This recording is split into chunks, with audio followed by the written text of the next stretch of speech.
एक सवाल social media पर बड़ी तेजी से किया जा रहा है और वो सवाल ये है कि मुस्लिम औरतें मस्जिद के अंदर नमाज पढ़ने क्यों नहीं जाती, इबादत करने क्यों नहीं जाती हैं।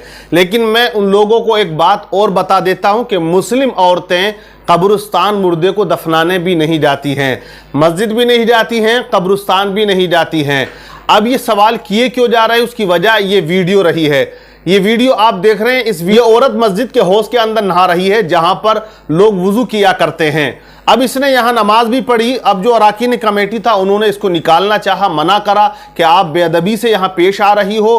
अगर आपको नमाज पढ़नी है तो औरतों के लिए एक अलग जगह है, वहां आप नमाज पढ़ सकती हो। लेकिन इसने तूफान बदतमीजी खड़ा कर दी और वहां तमाम अब शब्दों का इस्तेमाल भी किया। अब इस वीडियो को लेकर बहुत से सवालात कर रहे हैं। आप तो जानते हैं कि अगर इस्लाम से रिलेटेड कोई चीज होती है तो लोग उसे कितना उछालते हैं और कितना बदनाम करने की कोशिश करते हैं। बहरहाल मैं आपको बता देता हूं कि औरत मस्जिद से क्यों रोक दी गई, मस्जिद में इबादत करने क्यों नहीं आती है, नमाज पढ़ने क्यों नहीं आती है।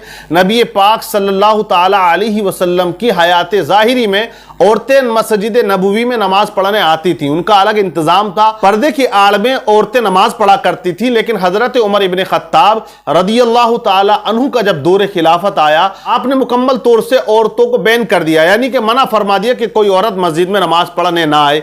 औरतें यही शिकायत लेके हजरत आयशा सिद्दीक़ा रदियल्लाहु ताला अन्हा की बारगाह में गई।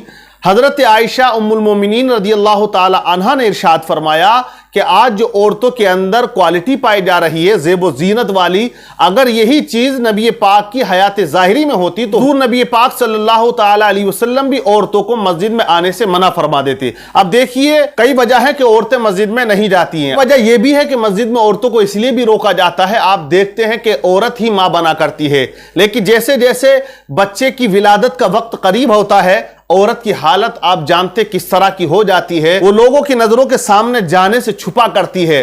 तो अब आप अंदाजा लगाएं, अगर औरत पर वाजिब होता कि वो मस्जिद में जाके जमात से नमाज पढ़े तो उसके लिए कितना दुश्वार और कितनी मुश्किल बात होती, क्योंकि वो अपने घर से निकलती, रास्ते में लोग मिलते और जब वो मस्जिद जाती तब भी लोगों की नजरें उस पर पड़ती, तो किस तरह के ख्यालात लोगों के अंदर आते।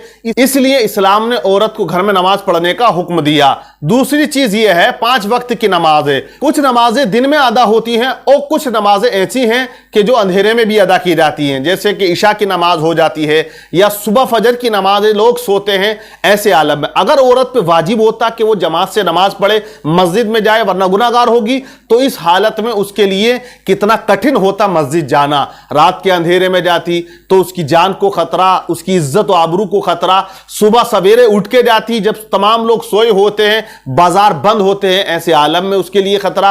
अब लोग ये भी कह सकते हैं कि अपने शोहर के साथ जाती, तो इत्तेफाक ये है कि आदमी बाहर का होता है, तमाम शोहर अपने घरों पे नहीं रहते हैं। कुछ ऐसे भी हैं जो मजदूरी करने या काम कारोबार के लिए बाहर जाते हैं, तो उनकी औरतें क्या करती, तो उनके लिए बड़ा कठिन होता और वो इस तरह से और गुनाहों की मुर्तकिब हो जाती। अब इस तरह के सवालात और भी लोग किया करते हैं, तो कई रीजन रहे कि औरत को मस्जिद जाने से रोक दिया गया। और अब आप सब जानते हैं कि आज का जो पुरफितन माहौल है, जो दौर है, वो वक्त है, वो कैसा है। आज आप देखिएगा कि गर्लफ्रेंड बॉयफ्रेंडों का जो चक्कर है वो कितना चल रहा है। अगर लड़कियां या औरतें मस्जिद में नमाज के लिए आती तो वो नौजवान मस्जिद के दरवाजे पे नमाज की नियत से नहीं आता, बल्कि गर्लफ्रेंड से मुलाकात के लिए आता।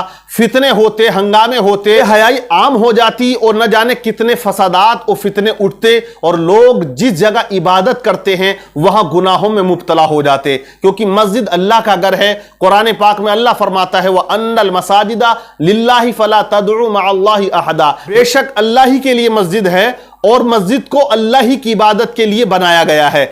मस्जिद अल्लाह का घर है, सिर्फ उसमें इबादत की जाएगी, ना कि फितना और फसाद होता है। अब एक सवाल ये भी करते हैं लोग, जब औरत मार्केट जाती है, दुकानों पे जाती है, बाजार जाती है, वहां जाती है, शादी में जाती है, तो मस्जिद में क्यों नहीं जाती है? तो आप अंदाजा लगाएं, अगर औरत बाजार में जाती है तो क्या वहां इबादत करती है? वो नेक काम करती है। अगर वो कहीं घूमने जाती है तो क्या इबादत करती है? नहीं। लेकिन मैं कहता हूं आज गुनाहों से ना बाजार खाली है ना पार्क खाली है, हर जगह आप देखेंगे कि लोग गुनाहों में मुब्तला हैं और गुनाहों में मुलव्विस होते नजर आते हैं। कम से कम जो अल्लाह का घर है वो तो गुनाहों से महफूज रहे, वहां सिर्फ इबादत होनी चाहिए।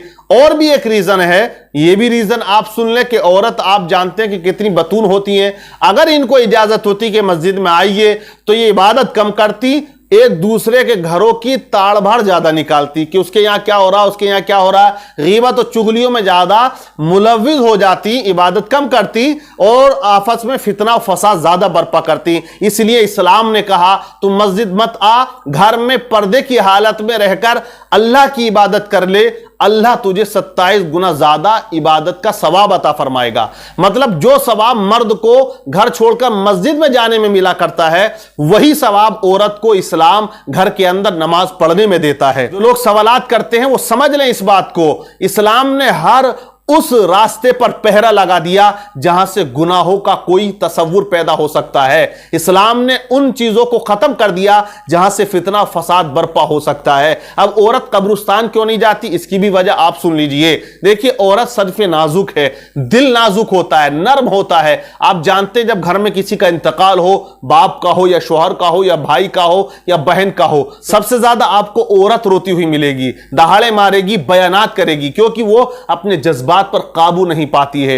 मर्द अपने जज्बात पर काबू पाता है और वो दूसरों के सामने रोते हुए या गिड़गिड़ाते हुए कुछ शर्म भी महसूस किया करता है। लेकिन औरत के ऊपर जब सदमा आता है तो वो अपना आपा खो देती है। अगर औरत को इजाजत होती कि वो कब्रिस्तान मुर्दे के साथ जाती, तो आप ये अंदाजा लगाएं कि पूरे रास्ते एक ड्रामा होता, पूरे रास्ते वावेला होता, पूरे रास्ते एक हंगामा होता, क्योंकि रोती हुई आहू फिगा करती हुई ये औरतें जाती। और हो सकता था जब कब्र में मुर्दे को रखा जाता है उस वक्त भी बड़ी मशक्कतों का सामना करना पड़ता, क्योंकि जब एक शोहर कब्र में रखा जाता, जब एक शोहर की मैयत कब्र में रखी जाती तो उसकी बीवी किस तरह बर्दाश्त करती। आप अंदाजा लगाएं, वो जरूर कब्र में अपने आप को भी कहती कि मुझे दफन कर दिया जाए, तो वो वहां या तो कब्र पे बैठकर रोती या कब्रिस्तान में रोजाना जाके वहां आंसू बहाती। इसलिए उनको रोका गया कि आप अपने घर में रहें, आपको इसाले सवाब करना तो घर में करें, जो भी आप इसाले सवाब करोगी अल्लाह आपके इसाले सवाब को जरूर कबूल फरमाएगा। ये औरत की इज्जत की, अफ़्फ़त की बातें हैं